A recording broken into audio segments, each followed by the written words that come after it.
yang jaraknya melebihi dari 3 marhalah tadi itu, maka lebih baik untuk melakukan jamak qashar. ya.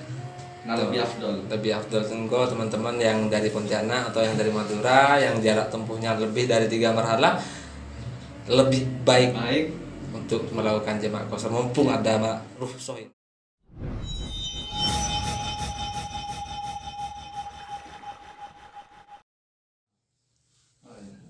Ini kan udah hampir liburan, kemudian insya Allah tanggal berapa itu Ustaz? Tanggal 20, tanggal 6 ya? Tanggal 6 Oktober. Insya Allah sudah liburan pesantren. Dengan ada rencana pulang ke Madura? Insya Allah tidak ada. Gak ada ya? Waktu itu saya masih ada kegiatan PPL. Oh, masih PPL. Yes. Kalau perjalanan ke Madura itu biasanya kalau pulang, biasanya ditempuh dengan berapa jam, Ustaz? Jarak tempuhnya berapa jam? Kalau ke Madura itu kira-kira, karena saya hitung biasanya itu sekitar 3 jam lebih gitu. 3 jam transportasi mobil? Apa kereta dari sini biasanya? Transportasi mobil. Mobil ya? Ya. Mikrolet apa dijemput sama orang tua? Kalau semisal dijemput, kalau dijemput itu biasanya 3 jam. Kalau misalnya ngelen istilahnya, kalau anak santri itu biasanya sekitar 4 jam lebih, karena masih berhenti gitu. Masih kebun kita orang Madura gitu. Biasanya berangkat dari sini jam berapa, Ustaz? Pagi apa siang? Kalau dulu sebelum jadi pengurus itu kan pulang dari sini ke Madura itu sekitar langsung ketika sudah pamit ke kiai itu langsung. Berarti masih jam sekitar 10 gitulah. Jam 9 jam 10. Itu berarti kalau 3 jam nyampe Madura kira-kira jam 2 lah. Jam 2 ya. Jam 2 nyampe jam 1-an. Itu biasanya kalau seumpama teman-teman yang jaraknya agak jauh. Kalau jenengan dari mana? Di mana, Ustaz? Maduranya? Kalau saya itu Maduranya kabupatennya Bangkalan, kecamatannya Galis, desanya Banyubuni. Berarti agak deket lah. Agak kota. Kalau teman-teman biasanya kan ada teman-teman yang dari Madura itu lokasinya agak jauh, jarak tempuhnya bisa jadi 5 atau 6 jam. Itu biasanya teman-teman kalau bersama jenengan yang pulang jamak sekaligus qashar apa gimana nanti sholatnya itu? Atau jenengan sendiri biasanya jamak qashar apa enggak pas waktu pulang itu? Kalau saya sendiri biasanya kan kebanyakan saya kalau pulang ke Madura, kalau sudah liburan, entah liburan Maulid, liburan puasa itu kan kebanyakan ngelen itu nanti berhenti di pakai mikrolet ya. Iya, pakai mikrolet. Berhenti di apa namanya? Gadang. Bukan gadang. Langsung ke Arjosari. Ke Bungurasi. Langsung ke Bungurasi enggak pakai mikrolet, Ustaz. Ya, pakai bis dari Arjosari itu pakai bis. Iya. Ya pakai bis. Jadi setelah dari Arjosari kan langsung Bungurasi itu. Nah, di Bungurasi itu kan ada musola. Jadi saya biasanya sholat jamak qashar di sana. Jamak qashar di sana. Bareng teman-teman itu ya? Iya, bareng teman-teman. Memang sih rukhsah ya bahasanya, Ustaz. Bahasanya ketika seorang itu lagi perjalanan ada rukhsah ya sebenarnya, Ustaz. Ya. Ada rukhsah ketika dia mau menjamak atau mengqashar sholat. Jamak qashar itu sendiri sebenarnya gimana sih, Ustaz? Ya. Kalau secara definisi dulu lah. Secara definisi. Ulama fikih gitu ya. Iya, iya. Pertama memang dalam Islam itu kan agama Islam itu memang agama rahmat. Bukan rahmat belum ajang itu ya, Ustaz? Bukan ya. Bagaimana yang ada dari nas hadis maupun Quran yang bunyinya wa ma ja'ala alaikum fid dini min haraj. Gimana itu, Ustaz? Saya nggak paham itu. Jadi wa ma ja'ala alaikum fid dini min haraj itu jadi Allah itu tidak akan menjadikan kepada kalian semua di dalam agama itu sebuah kesengsaraan. Dan juga di hadis itu ada. Gimana? Itu al-hanifiyata as-samha. Jadi Kanjeng Nabi itu diutus untuk membawa agama lurus dan toleransi. Bahasa sekarang kan banyak yang saya ini orangnya toleran gitu ya. Jadi salah satu toleransi yang diberikan oleh syariat kepada kita itu adalah rukhsah di dalam sholat ketika kita melakukan bepergian. Jadi boleh dijamak dan boleh diqashar. Kalau jamak itu? Kalau jamak itu adalah mengumpulkan dua sholat dalam satu waktu. Semisal sholat duhur dikumpulkan dengan asar dalam waktu duhur semisal, atau dalam waktu asar. Kalau dikumpulkan di sholat yang pertama namanya jamak takdim, kalau di sholat kedua namanya jamak takhir. Pun asar sampai isya sama maghrib sama isya seperti itu. Kalau qashar sendiri itu meringkas. Jadi yang asalnya sholatnya berupa 4 rakaat itu diringkas menjadi 2 rakaat. Dan itu hanya berlaku pada sholat yang 4 rakaat. 4 rakaat. Gak bisa ya, Ustaz? Bisa. Jadi sholatnya kalau 3 rakaat itu 1 separuh gitu. Pas ruku, bangun dari ruku, assalamualaikum. Gak bisa ya, Ustaz? Gak bisa. Atau subuh. Jadi witir nanti. Jadi gak ada loh. Oh enggak, sholatnya. Tapi kalau jamaknya itu subuh digabung dengan duha gitu, bisa nggak, Ustaz? Subuh duha. Gabung dengan duha gitu. Subuh digabung. Enggak bisa. Takutnya nanti bisa gabung gitu, jadi subha. Tetap nggak bukan dinamakan kodoan, tapi nggak bisa ya. Hanya duhur sama asar. Kalau diletakkan sholat pertama namanya jamak takdim, di sholat yang terakhir namanya jamak takhir. Kalau qashar khusus sholat yang bilangan rakaatnya 4. Bilangan rakaatnya 4. Seperti itu. Terusannya dari definisi ini kan kita dari definisi ini kita bisa ambil kesimpulan bahwa ketika kita perjalanan atau jarak tempuh yang kemungkinan itu jauh lah, bisa kita melakukan jamak takdim atau jamak takhir maupun qashar. Nah, jarak tempuh itu sebenarnya berapa sih ukurannya, Ustaz? Apa dari sini ke Putat itu juga sudah termasuk dalam rukhsah sholat, atau dari sini ke Malang? Ya. Jadi di dalam kitab salaf itu banyak menyebutkan, jadi untuk jarak tempuh diperbolehkan melakukan jamak dan qashar itu ketika sudah mencapai 2 marhalah atau 16 fasa. Ulama menafsiri 2 marhalah itu sekitar 88 km atau 89 km. 89 km ya. Kira-kira kalau dari sini ke Surabaya, ke Suramadu itu sudah mencapai 89 ya, Ustaz. Berarti sudah bisa teman-teman dari Madura itu qashar atau jamak sholatnya. Biasanya jenengan di qashar apa, Ustaz? Langsung jamak qashar ya. Mumpung ada rukhsah nih. Tapi sebenarnya lebih baik mana sih sebenarnya, Ustaz, antara kita melakukan sholat tanpa jamak maupun qashar, atau kita sholat dengan jamak serta qashar? Kalau jamak dengan qashar kan kita kita mendapat rahmat dari adanya rukhsah tersebut.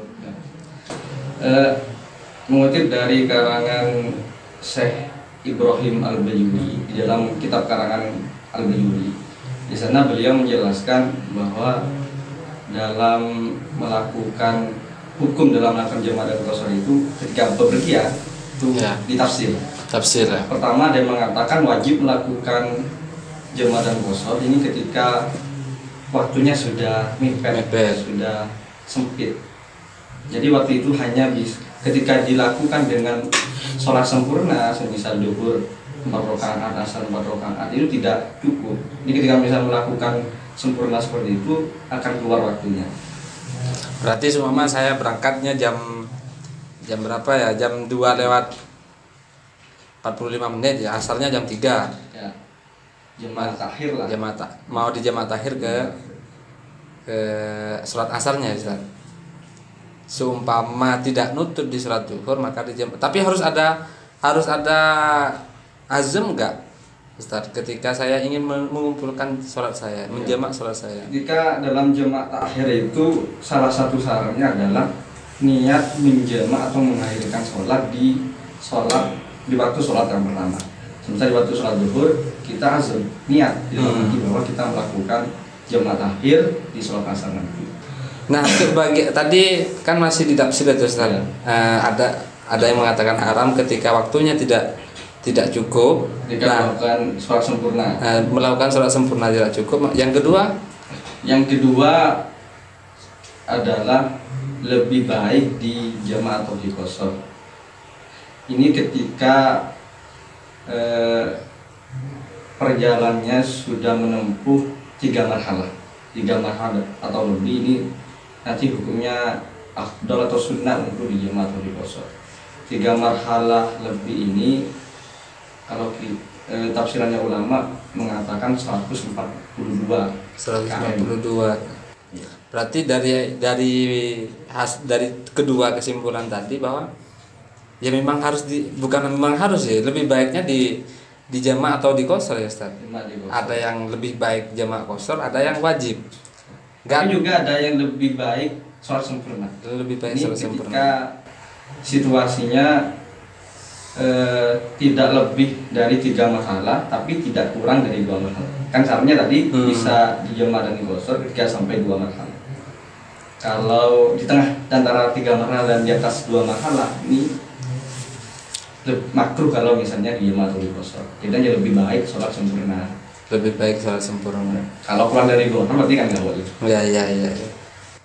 Diperbolehkan adanya rukhsah ini sebenarnya apakah ada patokan tertentu Ustaz? Contoh seumpama saya mau ke jenengan lah. Jenengan kan orang Madura, seumpama ada klubnya Madura itu apa sekarang Ustaz?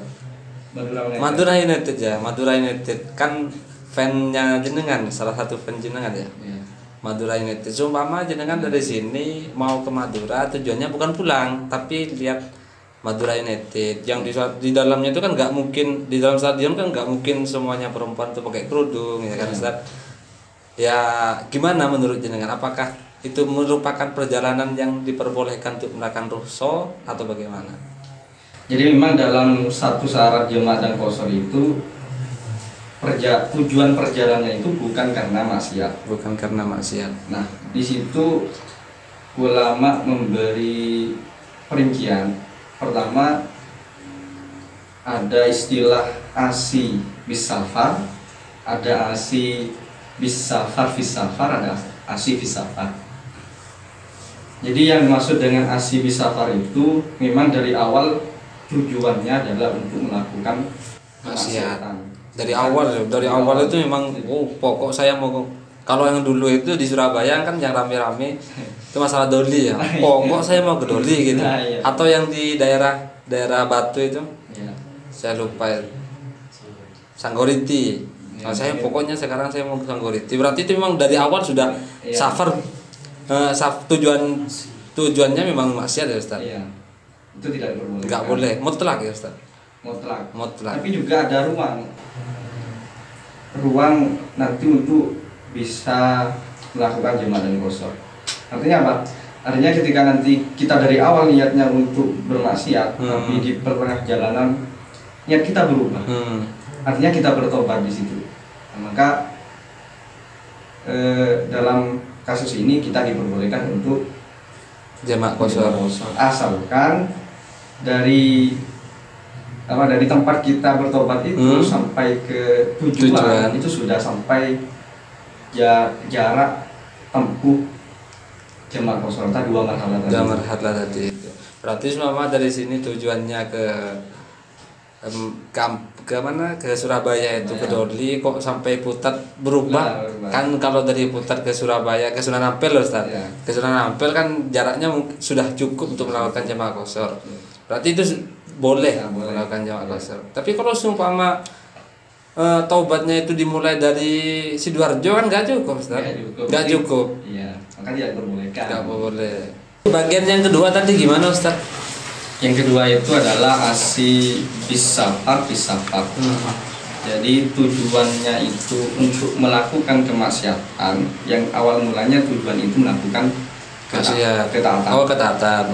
Jadi gini, awalnya itu tujuan untuk ketaatan. Mau kampel gitu. Tapi di tengah jalan dia berubah tujuannya untuk ke Doli semisal.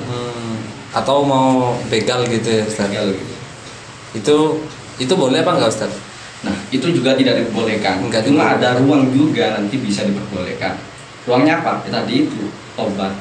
Tapi tetap dihitung dari awal tobatnya lagi. Nah, enggak. Enggak. Jadi hitungnya yang nomor 2 ini dihitung tetap dari awal. Tetap dari awal, ya beda.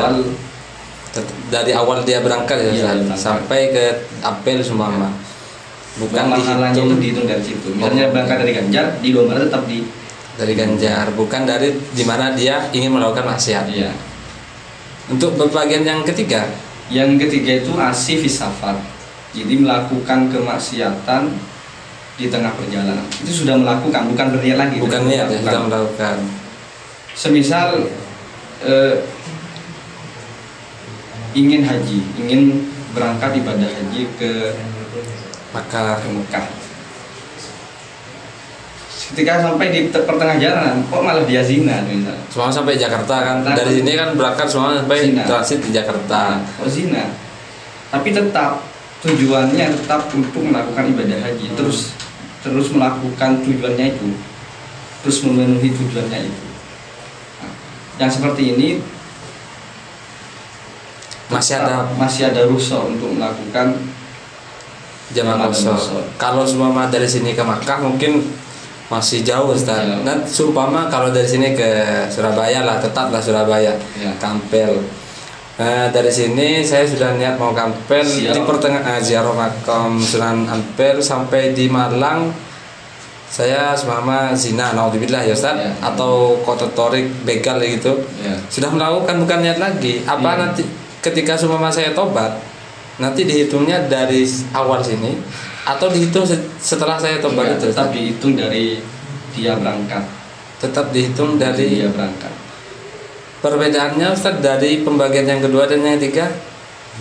Perbedaan Kalau kalau yang kedua itu cuma merubah niat, Merubah niat. tidak sampai melakukan. Tidak sampai melakukan. Kalau yang ketiga itu melakukan, tapi niatnya tetap dia ingin ziarah Ke ke Sunan Ampel. Sunan Ampel, tapi di tengah perjalanan dia melakukan maksiat, misal Dibisiki, zina, gitu. dibisiki siapa gitu. Ustaz. Iya. Di sana lo tempatnya bagus gitu ya. Ustaz. Tapi dia terus meneruskan dalam melakukan itu. Oh, iya. Meneruskan tujuannya, memenuhi tujuannya. Itu Iya.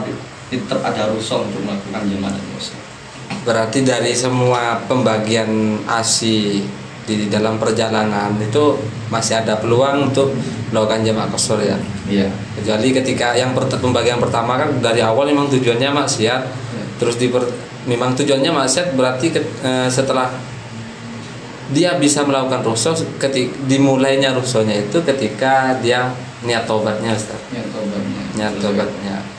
Kalau sumpama dari niat tobat itu ke tempat yang dituju nggak sampai 2 marhalah, maka nggak boleh melakukan jamaah qashar. Tidak boleh. Tapi yang pertama sih bisa. Pak. Iya, yang pertama, Ustaz. Sumpama gini, Ustaz. Kalau saya sih nggak selalu melakukan sholat rawatib ya. Ada teman-teman yang selalu mengerjakan sholat rawatib setelah duhur, qobliyah duhur maupun ba'diyah duhur, qobliyah asar atau qobliyah maghrib, ba'diyah maghrib itu ketika teman-teman jamaah qashar. Nah, kan ketika di jamaah itu sholat yang di asar diletakkan di sholat duhur. Nanti sholat ba'diyahnya disimpan di mana, Ustaz? Atau sholat qobliyahnya asarnya di mana itu? Ya. Ya bisa dimengerti. Jadi yang pertama ketika kita di dalam bepergian, Monggo di anu dulu Ustaz, diminum dulu teh pucuknya. Sebenarnya ini bukan dari sponsor dari teh pucuk enggak ya? Bukan sponsor dari sana, cuman memang adanya itu Ustaz, monggo diminum. ya monggo. Monggo Ustaz.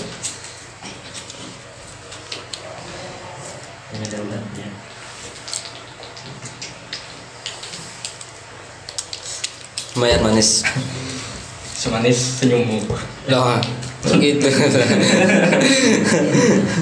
Kembali lagi ke pembahasan itu. Jangan terlalu ke sana, Ustaz. Jadi sebenarnya di dalam sholat rawatib ketika kita melakukan perjalanan, di sini ada khilaf, ada perbedaan ulama. Pertama ada yang mengatakan diperbolehkan, yang kedua tidak diperbolehkan. Yang mengatakan diperbolehkan ini saya merujuk dari kitab Al-Bajuri. Di sana jelaskan bahwa qala sabuna yustahabbu sholatun nawafili fi safar sawa urrawatibi wa ghairiha sawa urrawatibi ma'al faraidi wa ghairiha. Jadi Ashabus Syafi'i itu mengatakan disunahkan sholat sunnah rawatib atau sunnah yang lain ketika di dalam melakukan perjalanan. Ini ulama yang mengatakan bahwa sholat rawatib ketika melakukan perjalanan itu diperbolehkan, bahkan disunahkan tadi. Berarti nanti setelah sholat duhur, sebelum sholat duhur dia sholat qabliyah, setelah sholat duhur dia melakukan ba'diyah. Ini teknisnya gini. Kembali pada tadi itu, pendapat tadi itu juga bersumber dari nas, dari hadis. Jadi dulu itu pernah Rasulullah melakukan ketika dalam perjalanan melakukan sholat qashar duhur 2 rakaat, kemudian disusul setelah melakukan sholat qashar itu dengan sholat sunnah 2 rakaat, katakan ba'diyah duhur. Adapun untuk teknisnya tadi, ketika kita melakukan sholat rawatib yang disusul sholat rawatib yang digabung dengan jamaah dan qashar, maka menurut pendapat Imam Nawawi yang ada di kitab Raudhatul Thalibin, beliau memberi tata cara pertama ketika duhur sama asar adalah yang dikerjakan qabliyah duhur. Setelah itu baru melakukan sholat duhurnya, kemudian sholat asarnya, kemudian dia duhur, lalu qabliyah asar. Ini kalau misal duhur sama asar. Untuk teknis antara maghrib dan isya, itu yang pertama kita lakukan sholat maghrib dulu, kemudian sholat isya, lalu ba'diyah maghrib, kemudian qabliyah isya dan ba'diyah isya. Berarti yang di tengah sholat yang antara sholat yang fardu itu nanti diletakkan di akhir. Di akhir berarti Ustaz ya. Kalau ba'diyah duhur dan qabliyah asarnya nanti berarti dilakukan setelah melakukan sholat asarnya. Kalau sholat asar duhur sama asar ya, ba'diyah duhur dan qabliyah asarnya dilakukan setelah sholat asarnya ya. Kalau maghrib berarti ba'diyah maghrib, qabliyah isya dan ba'diyah isya digabung nanti setelah sholat isya ya. Oh seperti itu ya Ustaz. Tata cara ketika mau melakukan sholat rawatib, ketika kita menjamak sholat seperti itu. Oke, cukup banyak ilmu yang sudah dipaparkan oleh dengan Ustaz. Terima kasih atas waktunya. Cukup mengganggu juga jadwal jenengan karena kayaknya sibuk akhir-akhir ini. Mohon maaf, kita hanya nggak bisa memberikan apa-apa, cuma teh pucuk. Itu pun bukan dari sponsor Ustaz. Kita kalau perlu ini yang belikan bendaharanya sendiri. Siapa bendaharanya? Ya jenengan sendiri Ustaz. Terima kasih atas waktunya. Mungkin ada statement terakhir dari jenengan ketika membahas tentang jamak qashar Ustaz. Statement terakhir. Atau kata-kata terakhir lah, atau pesan buat teman-teman yang ada di pondok atau teman-teman yang ada di rumah, alumni dan wali santri atau gimana ya. Monggo. Khususnya dari Madura ya atau dari Pontianak yang jaraknya lebih dari 3 marhalah tadi itu, maka lebih baik untuk melakukan jamak qashar. Nah, lebih afdol sehingga teman-teman yang dari Pontianak atau yang dari Madura yang jarak tempuhnya lebih dari 3 marhalah lebih baik untuk melakukan jamak qashar mumpung ada rukhsah ini. Emang nggak digunakan. Sekian, terima kasih Ustaz. Sekian dari kami. Assalamualaikum warahmatullahi wabarakatuh. Assalamualaikum.